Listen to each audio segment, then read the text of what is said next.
there, it's Claudia. I just want to jump on here to share a little bit with you. I was inspired by Talisa and Jam Gamble to share my face and practice using my voice. So that's why I am here.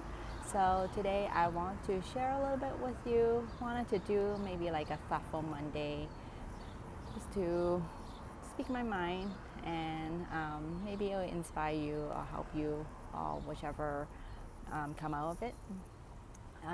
So today I want to talk about the concept of done is better than perfect.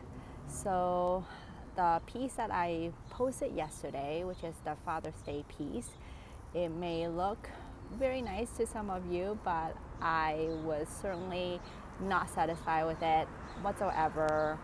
I did not like it, nothing was consistent, and I restarted a few times. But so midway through, I was saying, you know what, I need to move on, I need to just finish this and post this. And I think it's one of the concepts where, being a perfectionist and wanting everything to look great it's very difficult to overcome, but sometimes there are just days that are just not happening, and we just need to kind of overcome that and say, you know what, tomorrow it'll be better. And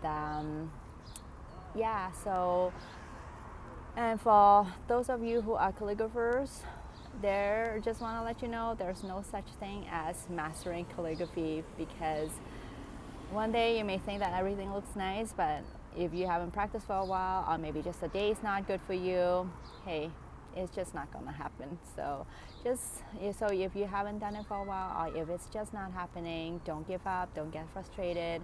Just do some warm-up drills, do some practice, and maybe, hey, you just also need to say to yourself, done is better than perfect. So, and that's it for today. I hope it helped you. Let me know what you think about this. So I'll see you later.